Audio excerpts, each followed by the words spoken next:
Wow, I just got home from work and I watched all three of those videos um, once through, and I'm gonna have to look or watch them again to get the specifics of what you're saying. But the general drift of the direction you're trying to move us in, I can understand, and I do resonate with it. I've always been perplexed by outer space, and it seems that just as the geocentric model was overturned and replaced um, in a very dramatic way by the heliocentric model, it seems that we are still awaiting another shift in our understanding of the structure of the cosmos. Um, it seems only scientific to assume that that is the case. Um, And for example, the fact that time stops when you reach the speed of light does really make it seem like light is not moving. Because if there is no time when you're traveling the speed of light, well, then time is uh, what allows there to be any distance at all. So there can't even be space at the speed of light anymore. And all of these categories just sort of break down. And so it shows a crack in the model, certainly. One that Einstein was struggling to glue together, possibly, and he didn't succeed.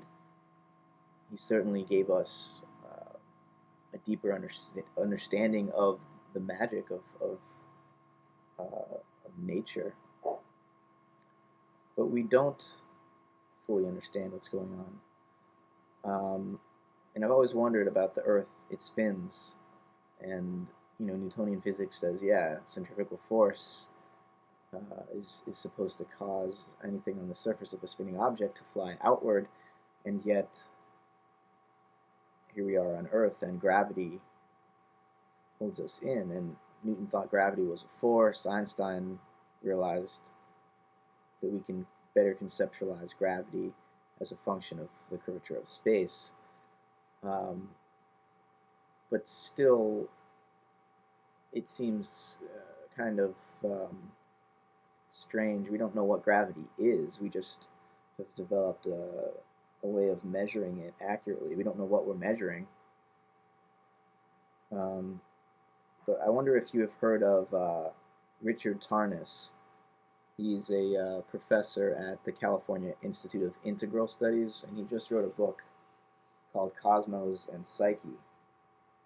And he basically lays out uh, correlational evidence to suggest that, especially the last three planets, Uranus, Neptune, and Pluto, um, when they are aligned and move through certain transits, he's shown how they line up with certain historical events. Every planet has an archetypal signature, and for example, the planets will be aligned to suggest a certain archetypal signature during the French Revolution, and then 30 years later, you have another significant social event, and so on and so forth throughout human history, and there is a direct correlation, not a causal relationship. It's not as though the planets are causing events on Earth to take place. There is just a relationship between the two, and this seems to tie into the notion that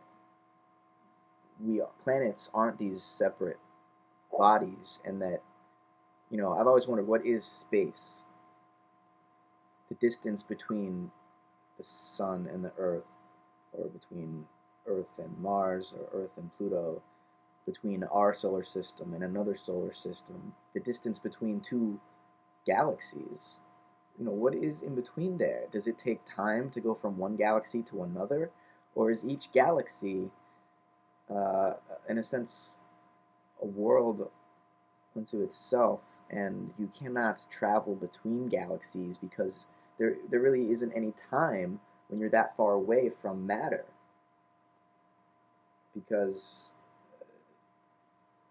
all of these terms are sort of changed when we start trying to incorporate quantum physics into the macro world. Um, and I have to watch your videos again because this is so much new information, such a new way of looking at it that I don't have a real grasp of the concepts yet.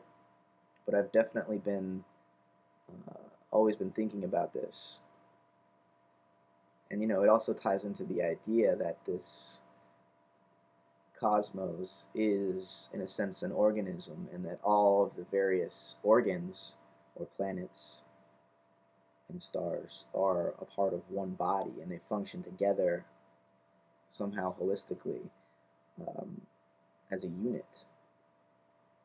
And then while there may be vast distances of space and time between them, that is no real um, dilemma for particles on the quantum level. And so it seems to require we have to a reconceptualization of the whole picture here to really, to bridge the gap between relativity theory and quantum physics. It seems so difficult to do, I think, because our common understanding of outer space is still primarily terrestrial. We're thinking of it in terms of, um, you know, Middle Earth, as Richard Dawkins talks about. The way that matter behaves for us. I have various objects, and there's space between objects, and this object can uh, I can apply a force to this object with this object, and all of that doesn't really extend in that exact way when we get to that huge scale, obviously. Um, but I'm just gonna go watch those videos again and try to conceptualize what you're saying a little bit better. But thanks a lot for explaining all of that because it definitely uh, is profound and it changes a lot, not just about what we think about outer space and cosmology, but how we understand our place here on Earth. So thank you for that.